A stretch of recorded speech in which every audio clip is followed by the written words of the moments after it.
8 de noviembre, 1992. Puerto Vallarta, Jalisco. Discoteca Cristín, una de las más exclusivas de la Riviera Mexicana, llena de turistas, empresarios, gente con dinero. 11:30 de la noche, la música a todo volumen, la pista llena, nadie sospecha nada. Y entonces entran 6 hombres armados con cuernos de chivo, directamente, sin esconderse, sin máscaras. En menos de 3 minutos disparan más de 200 balas. 8 personas caen muertas, 20 quedan heridas. Y cuando todo termina, los sicarios salen caminando tranquilos, suben a sus camionetas y desaparecen en la noche. La policía tarda 40 minutos en llegar. Las ambulancias encuentran cuerpos por todos lados, turistas gringos traumatizados llamando a sus embajadas, sangre en la pista de baile mezclada con vidrios rotos. ¿Y sabes qué es lo más cabrón de todo esto? Que no fue un ataque terrorista, no fue un asalto que salió mal, fue un ajuste de cuentas entre cárteles que decidieron hacerlo en público, a plena luz, sin importarles quién más cayera. Porque para noviembre del 92, la guerra entre el cártel de Sinaloa y el cártel de Tijuana ya había explotado completamente. Y Salinas los dejó matarse. Porque mientras ellos se peleaban entre sí, no le daban problemas a él. Bienvenido al capítulo más violento de esta serie, el día que la guerra del narco dejó de ser invisible y se hizo pública, esto es, la Caja Negra México. Para entender por qué 8 personas murieron en una discoteca de Puerto Vallarta, hay que regresar 3 años. Capítulo 2 de esta serie. Abril de 1989.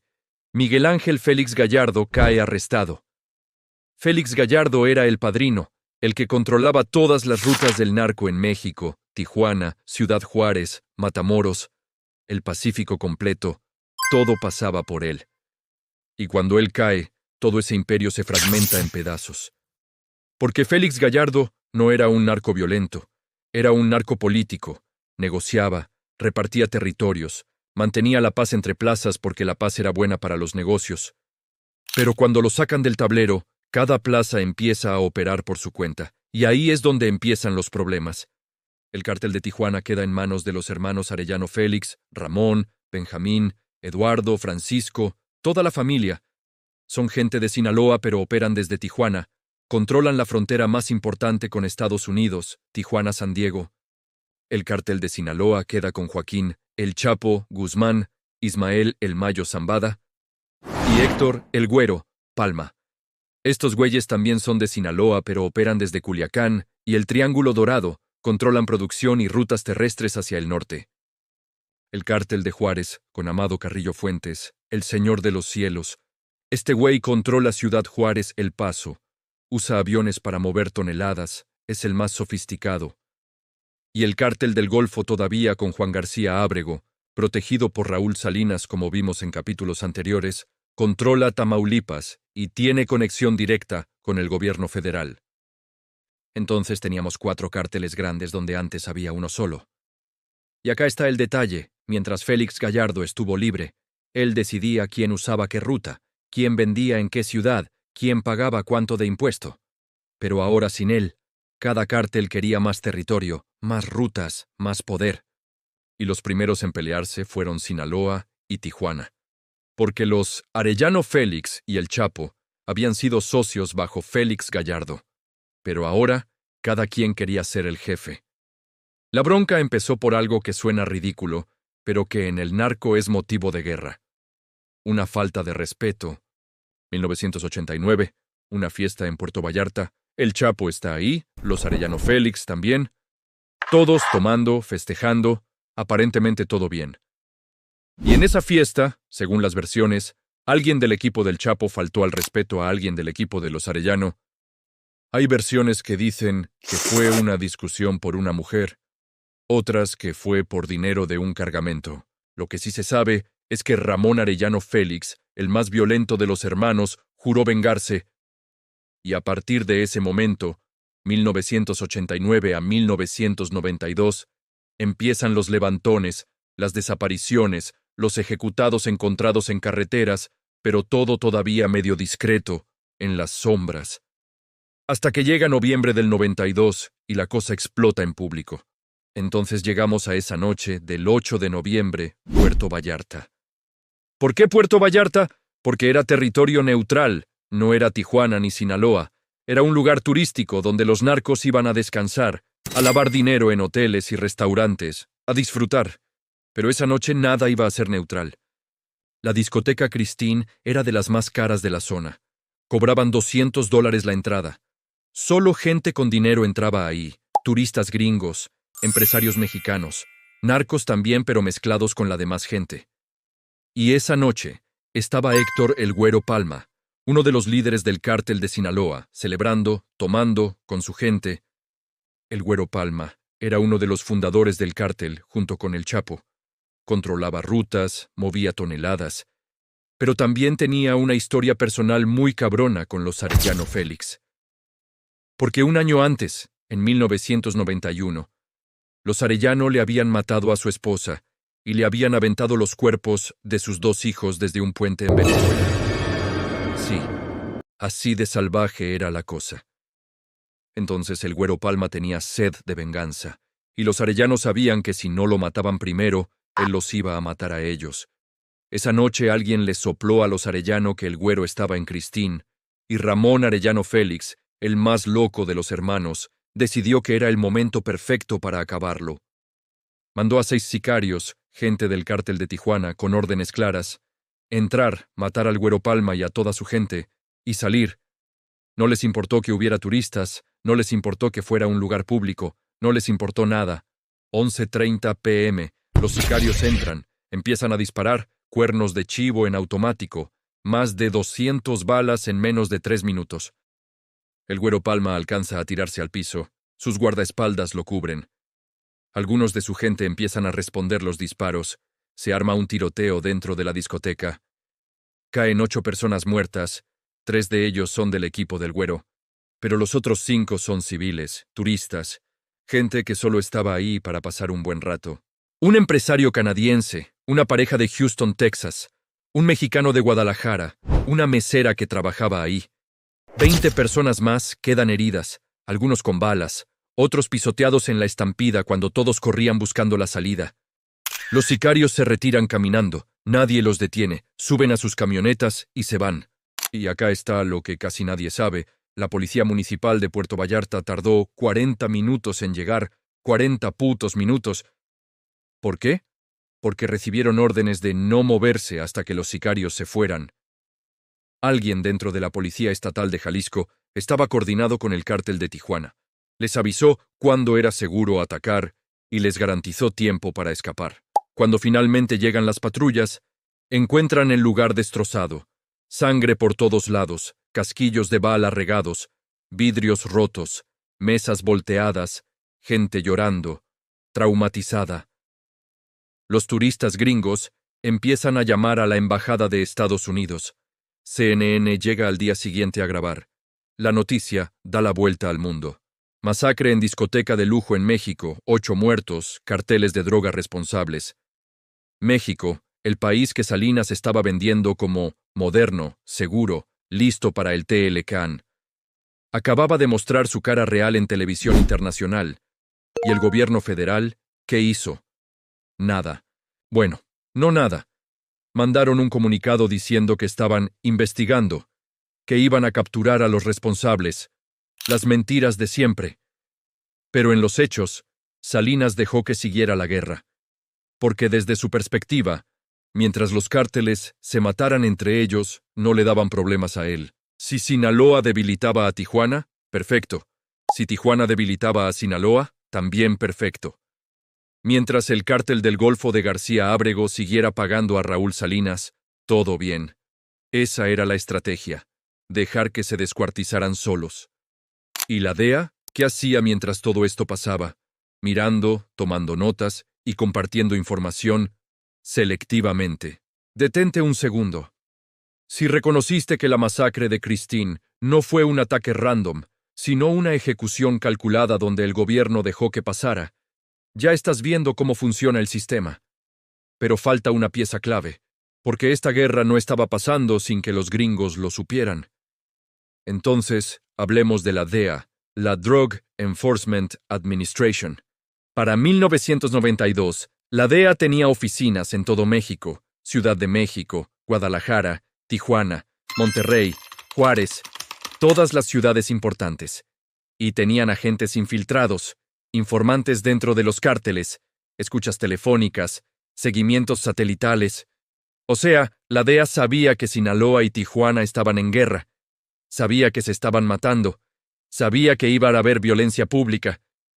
¿Y qué hicieron? Compartir información selectivamente. ¿Qué significa eso? Que le pasaban inteligencia al gobierno mexicano sobre ciertos cárteles, pero no sobre otros. Por ejemplo, si la DEA quería debilitar al cártel de Tijuana, le pasaba info a la PGR mexicana sobre movimientos de los Arellano Félix, pero no les decía nada sobre el Chapo. ¿Y por qué hacían eso? Porque la DEA también jugaba el juego de divide y vencerás. Si todos los cárteles mexicanos estaban peleados entre sí, era más fácil controlarlos, más fácil infiltrarlos, más fácil capturar a sus líderes uno por uno. Y acá está el dato que casi nadie sabe. La DEA tenía un informante dentro del cártel de Sinaloa, alguien cercano al Chapo que les pasaba información en tiempo real. Ese informante les avisó que los Arellano iban a atacar en Puerto Vallarta. La DEA se lo dijo al gobierno mexicano. Y el gobierno mexicano no hizo nada. ¿Por qué? Porque desde la perspectiva de Salinas, si mataban al Güero Palma, uno de los líderes de Sinaloa, el cártel se debilitaba, y eso le convenía. Entonces la DEA sabía, Salinas sabía, la policía de Jalisco sabía, y todos dejaron que pasara. Eso es complicidad en múltiples niveles, hermano. Y después de la masacre, cuando CNN y los medios gringos empezaron a preguntar, la DEA salió con su declaración de siempre. Estamos cooperando con el gobierno de México en la investigación. Pero no dijeron que ellos sabían de antemano, no dijeron que habían avisado y nadie hizo nada.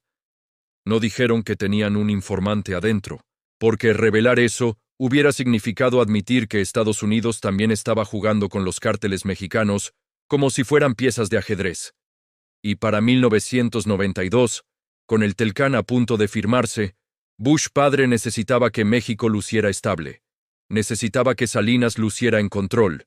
Entonces, la narrativa oficial fue: violencia aislada entre grupos criminales, el gobierno está actuando. Pero la verdad era otra. Esto no era violencia aislada, era el inicio de una guerra que iba a durar décadas y que iba a costar cientos de miles de vidas.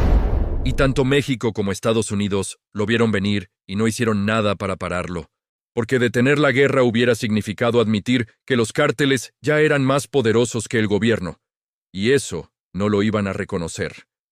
Y si esto te está cayendo el 20 de cómo los gringos también son cómplices del desmadre que vivimos, ayúdame con un like para que YouTube se lo muestre a más gente que necesita entender que esto no es solo problema de México. Pero acá está lo verdaderamente cínico de todo esto. Mientras los cárteles se mataban en las calles, los negocios del narco seguían creciendo. Porque la guerra no detuvo el tráfico de droga. Al contrario, lo hizo más rentable. ¿Por qué? Porque cada cártel necesitaba más dinero para financiar la guerra, más armas, más sicarios, más sobornos, más infraestructura. Entonces, aumentaron la producción, aumentaron los envíos, aumentaron las ventas en Estados Unidos. Y los bancos privatizados que vimos en el capítulo anterior seguían lavando ese dinero sin preguntas. Banca Confía, Banco Unión, Bancomer, todos recibiendo depósitos millonarios en efectivo de empresas fantasma, de prestanombres, de operadores del narco. Y Raúl Salinas seguía recibiendo su tajada del cártel del Golfo, que era el único cártel que no estaba en guerra con nadie, porque tenía protección federal directa. García Ábrego operaba tranquilo en Tamaulipas, mientras Sinaloa y Tijuana se mataban en el Pacífico. Y seguía depositando dinero en las cuentas de Raúl en Citibank, Nueva York. Mes tras mes, millón tras millón. Entre 1992 y 1993, Raúl Salinas depositó otros $50 millones en cuentas en Suiza, Londres y Nueva York. 50 millones en 2 años, hermano. Eso no viene de ser funcionario público. Y los oligarcas que habían comprado las empresas privatizadas también seguían facturando. Carlos Slim, con Telmex cobrando las tarifas más caras de América Latina. Los nuevos banqueros cobrando intereses inflados y prestando dinero a sus propias empresas. Todo el sistema económico que Salinas había construido seguía funcionando perfecto, porque la violencia del narco no afectaba a los ricos, solo afectaba a la gente común, a los que vivían en las zonas donde se peleaban las plazas, a los que trabajaban en negocios que los narcos extorsionaban. La clase alta seguía en sus colonias privadas, en sus escuelas privadas, en sus países extranjeros cuando querían vacaciones. Y los medios, Televisa específicamente, cubrían la masacre de Cristín como nota roja, como espectáculo, pero nunca conectaban los puntos. Nunca explicaban que esa violencia era consecuencia directa de la fragmentación que el gobierno había permitido cuando arrestó a Félix Gallardo sin tener un plan de qué hacer después. Nunca explicaban que los cárteles tenían tanto dinero porque los bancos lavaban sin control. Nunca explicaban que la DEA sabía todo y jugaba con la información según sus intereses. Solo mostraban las imágenes del lugar destrozado, entrevistaban a turistas traumatizados y seguían adelante con la siguiente noticia. Si hasta aquí ya conectaste que la guerra entre cárteles no frenó los negocios, sino que los hizo crecer, y que todos los actores del sistema seguían ganando mientras la violencia escalaba.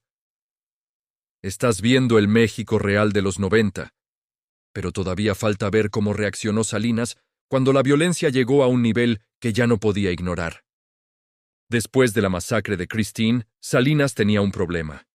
CNN, The New York Times, The Washington Post, todos los medios gringos hablando de México como un país violento, inseguro, fuera de control, y él necesitaba que el Congreso gringo aprobara el TELCAN en 1993. Necesitaba que los inversionistas siguieran creyendo en el milagro mexicano. Entonces hizo lo que siempre hacía, teatro político. Mandó al ejército a Sinaloa y Jalisco, operativos espectaculares, retenes, cateos, arrestos de narcos de bajo nivel, y salió en cadena nacional. El gobierno de México no va a tolerar la violencia del crimen organizado. Vamos a restaurar el orden. Pero en los hechos, no tocó a ninguno de los líderes principales. No tocó a los Arellano Félix, no tocó al Chapo, no tocó al Mayo Zambada, y por supuesto, no tocó a García Ábrego que seguía pagando a su hermano. Los operativos eran puro show. Arrestaban a 50 sicarios de bajo nivel, decomisaban armas, quemaban plantíos de marihuana, y los medios lo cubrían como el gobierno atacando al narco. Pero los líderes seguían libres, las rutas seguían operando, el dinero seguía fluyendo. Porque Salinas no quería acabar con los cárteles, solo quería controlar la narrativa. Necesitaba que los gringos vieran acción, necesitaba que los medios hablaran de la lucha contra el narco. Pero no necesitaba resultados reales. Y funcionó. Para mediados de 1993, los medios gringos ya no hablaban tanto de la violencia. Volvían a hablar de México como país emergente, listo para el libre comercio. El TLCAN se firmó en noviembre del 93.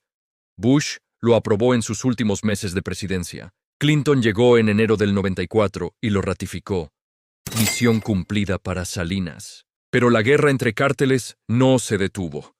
Solo se volvió más calculada, más selectiva, menos pública.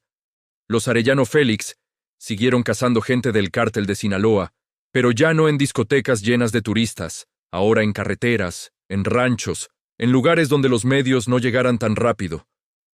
El Chapo y el Mayo siguieron respondiendo. Levantones, desaparecidos, ejecutados, y la cuenta de muertos seguía subiendo. 1992. 500 muertos relacionados al narco. 1993. 800 muertos. 1994. Más de 1000. Pero como ya no pasaba en lugares turísticos, como ya no salía en CNN, al gobierno no le importaba. Y los que pagaban el precio eran las familias de las zonas donde operaban los cárteles, Sinaloa, Jalisco, Baja California, viviendo con miedo, sin poder confiar en la policía porque la policía trabajaba para los narcos.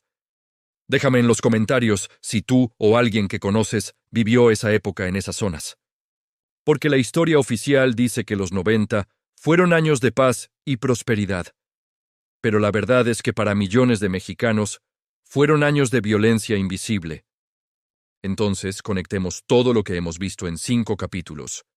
Capítulo 1. Salinas roba la elección. Llega sin legitimidad. Capítulo 2. Arresta a Laquina y a Félix Gallardo. Demuestra poder, pero fragmenta el narco. Capítulo 3. Su hermano Raúl pacta con el cártel del Golfo. Pronasol lava dinero. Capítulo 4. Vende el país, crea oligarcas, permite que bancos laven dinero del narco. Y ahora capítulo 5. Deja que los cárteles se maten entre ellos porque eso le conviene. ¿Ves el patrón? Cada decisión de Salinas tenía una lógica interna, cada pieza del sistema sostenía a las demás. Necesitaba fragmentar el narco para que ningún cártel fuera tan poderoso como para desafiarlo. Necesitaba que se pelearan entre ellos para que no se unieran contra él. Necesitaba que uno de ellos, García Ábrego, estuviera protegido para que siguiera financiando su operación. Necesitaba que los bancos privatizados lavaran el dinero para que el sistema financiero no colapsara. Necesitaba que los gringos jugaran el juego de compartir información selectiva para mantener la ilusión de cooperación. Y necesitaba que los medios vendieran la narrativa de que todo estaba bajo control. Ese era el México de los 90, un sistema perfectamente diseñado para saquear y controlar. Y la masacre de Christine fue solo el primer aviso de que ese sistema tenía un costo en vidas humanas. Pero Salinas no aprendió la lección, no cambió el sistema, solo lo escondió mejor. Y lo que venía después iba a ser todavía peor. ¡Párate tantito! ¿Ya viste cómo todo encaja? Política permitiendo violencia, narco peleándose territorios, gringos jugando con información, bancos lavando dinero, medios ocultando la verdad. Esto no eran eventos aislados, hermano, era el diseño completo funcionando. Y lo que viene en el siguiente capítulo es el momento donde ese sistema se sale de control, de una forma que nadie esperaba. Si vas entendiendo cómo cada capítulo de esta serie construye sobre el anterior, cómo todo está conectado, suscríbete porque esto apenas va en el capítulo 5 de 10, y te juro que lo que viene te va a volar la cabeza. Pero si pensaban que una masacre con 8 muertos en una discoteca era lo peor que podía pasar. 6 meses después, el 24 de mayo de 1993, en el Aeropuerto Internacional de Guadalajara, a plena luz del día, van a matar a un cardenal de la Iglesia Católica. Juan Jesús Posadas Ocampo, cardenal de Guadalajara, una de las figuras religiosas más importantes de México, acribillado en la cajuela de un carro blanco. El gobierno va a decir que fue fuego cruzado, que los sicarios lo confundieron con alguien más, que iban tras un narco, y el cardenal estaba en el lugar equivocado en el momento equivocado. Pero la verdad es mucho más oscura que eso, porque cuando matas a un cardenal, no estás mandando un mensaje al gobierno. Estás diciendo que ya no te importa el gobierno, que ya no te importa la iglesia, que ya no te importa nadie. Y ese asesinato va a traer algo que Salinas nunca esperó: presión del Vaticano, investigaciones internacionales, cables diplomáticos, testigos que van a declarar cosas que el gobierno no quería que se supieran, y va a revelar conexiones entre política, narco y dinero que van a anticipar lo que viene después. El levantamiento del STLN en enero del 94, el asesinato de Colosio en marzo del 94 y el colapso total del sistema. El próximo capítulo se llama El Aeropuerto, y vamos a descodificar qué pasó realmente ese 24 de mayo del 93, quién ordenó el asesinato del cardenal, por qué el Vaticano presionó a Salinas como nunca antes, y cómo ese evento marca el inicio del fin del salinato. Si este video te abrió los ojos sobre cómo Salinas permitió que México se hundiera en violencia para mantener su poder, compártelo con alguien que necesita entender que la guerra del narco no empezó por casualidad. Esto es La Caja Negra México, la historia que nunca te contaron. Nos vemos en el siguiente capítulo.